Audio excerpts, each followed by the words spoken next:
अगर हम बात करें बी लव नेटवर्क की, तो ये भी रिवॉर्डेबल टोकन था जो कंपनी ने पहले 2 आईटीओ में दिया। उसके बाद लोगों को रिवॉर्ड आया, लोगों ने बेचा। आज लोगों की प्रॉपर्टी है, लोग बेच रहे हैं, जिसको जिस रेट पे समझ आ रहा है वो बेचे। हाँ, कंपनी ने हर दौर में ये जरूर किया कि कंपनी ने डिमांड और सप्लाई को मैनेज करने के लिए स्ट्रिक्ट और सख्त फैसले किए, जिसके लिए कंपनी को बहुत सारी नेगेटिव बातें सुनने को मिली, आज भी सुनने को मिलती हैं। लेकिन कंपनी को पता है कि हम जो कर रहे हैं, जिस तरह से कर रहे हैं, उसमें कम्युनिटी की बेहतरी है। कम्युनिटी की बेहतरी के लिए सब कुछ कर रहे होते हैं, ताकि हम ये चाहते हैं हमारी कम्युनिटी मैक्सिमम सक्सेसर्स बने, बड़ी इनकम ले। डिमांड और सप्लाई को मैनेज किया। बी लव में कंपनी ने आपको रिवॉर्ड में टोकन दिए, कंपनी उसमें रिस्ट्रिक्शंस लगाती है, पॉलिसीज बनाती है डिमांड और सप्लाई को मैनेज रखने के लिए। और 500वें दिन आपको $2 पे निकलवाने के लिए कंपनी जो कुछ कर रही है वो आपको सब कुछ वक्त के साथ साथ नजर आ भी रहा है और आएगा भी। इतनी बड़ी इन्वेस्टमेंट जो आज कर रही है, इसका बेनिफिट कब उठाना है? 500वें दिन उठाना है। इसलिए कंपनी अपनी ग्राउंड्स बनाती जा रही है। तो गुड न्यूज ये है कि जी आपकी कंपनी की अंडर अम्ब्रेला खलनायक 2 मूवी आने जा रही है, जिसमें आप सब लोग पार्टिसिपेट करें। नो डाउट कि इसकी प्लानिंग पिछले 6 महीने से चल रही थी, और हम अपना वीएफएक्स स्टूडियो, जिसकी हमारे एग्रीमेंट हुआ 3 डायमेंशन मूवी और इनोवेशन फैक्ट्री के दरमियान। और इसमें मैं आपको एक और बात बता दूं, जितने भी कास्ट इनोवेशन, ये जो अपनी वीएफएक्स स्टूडियो में जितनी मूवीज बनेंगी, इसमें जो जो सेलिब्रिटीज, जो जो इसमें आर्टिस्ट साइन होंगे, उन सब का साइनिंग एग्रीमेंट जो होगा वो इनोवेशन फैक्ट्री में होगा।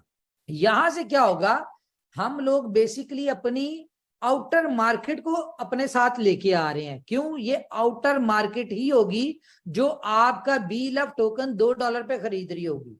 ये आउटर कम्युनिटी होगी जो सुपर 11 में आपका बीएफआईसी खरीद रही होगी। आउटर कम्युनिटी को लाने के लिए, आउटर कम्युनिटी को अट्रैक्शन देने के लिए, जो फैंटेसी लीग के एक्सपर्ट्स हैं उनको लाने के लिए कंपनी ये अट्रैक्शन दे रही है।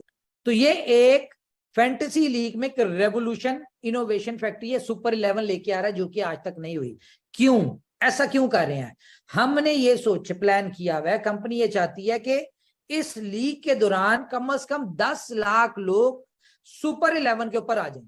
आप देखिएगा कि 500 दिन जब बी लव नेटवर्क के होंगे, उस दिन तक कम से कम 10 मिलियन लोग हमारे सुपर 11 पे होंगे। और 10 मिलियन लोग अगर डेली का $1 से भी खेलते हैं, तो इसका मतलब भला क्या? इसका मतलब है कि आपकी $10 मिलियन की यूजेबिलिटी आ रही है। क्योंकि सुपर 11 में सिर्फ और सिर्फ क्रिकेट नहीं है, इसमें football, baseball, basketball, badminton, snooker, हर गेम होगी।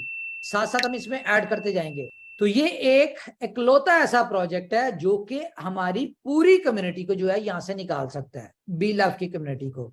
उसके अलावा जो हमारा वीएफएक्स स्टूडियो, ये इटसेल्फ बहुत बड़ा प्रोजेक्ट है। आपको पता है, अगर महीने में 4 फिल्में भी, 4 मूवीज जो है उनकी सिर्फ टिकट्स जो है बी लव में हो रही हो, तो आप देखिए कितनी बड़ी यूटिलिटी आती है। इसके अलावा हम जो अपना कैंसर रिसर्च सेंटर जो है, आपको क्या लगता है कि हमने ये रिसर्च सेंटर जो बना रहे हैं, ये क्या इसमें पेमेंट की? जिसने डोनेशन देनी है वो बी लव में देगा हमें। मार्केट से जैसे ही एक्सचेंजेस के ऊपर लिस्ट होगा 500वें दिन, जिसने उसमें डोनेशंस देनी है, जिसमें उसमें पार्टिसिपेट करना है, जो भी करना है वो बी लव में होगा। तो कंपनी के विजन्स क्लियर है, कंपनी के गोल्स क्लियर है, कंपनी अपने रोड मैप के ऊपर है, कंपनी अपनी स्ट्रेटजी, प्लानिंग और अपनी कम्युनिटी के साथ लॉयल है, और अपनी कम्युनिटी को मैक्सिमम बेनिफिट दिलवाने के रूट पे चल रही है।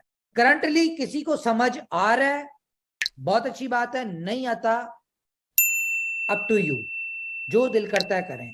करंटली लोगों को होल्ड करने की हिम्मत है, करें। नहीं समझ में आता, जो मिल रहा है उसको थोड़ा थोड़ा करके बेचते हैं। कंपनी अपने रोड मैप पे है, कंपनी को पता है हमने 500वें दिन इसको 100 के करीब एक्सचेंजेस के ऊपर लिस्ट करना है, हमने इसकी यूटिलिटीज देनी है, $2 के ऊपर लॉन्च करना है। और उससे पहले हम अपने डिफरेंट प्रोजेक्ट से इतनी बड़ी यूटिलिटी बना ले, ताकि जब ये लोग $2 के ऊपर बेच रहे हो, तो बाकी आउटर कम्युनिटी, आउटर प्रोजेक्ट की यूटिलिटी जो है वो इनको निकाल रही हो। ये हमारा बी लव की तरफ से रोड मैप क्लियर।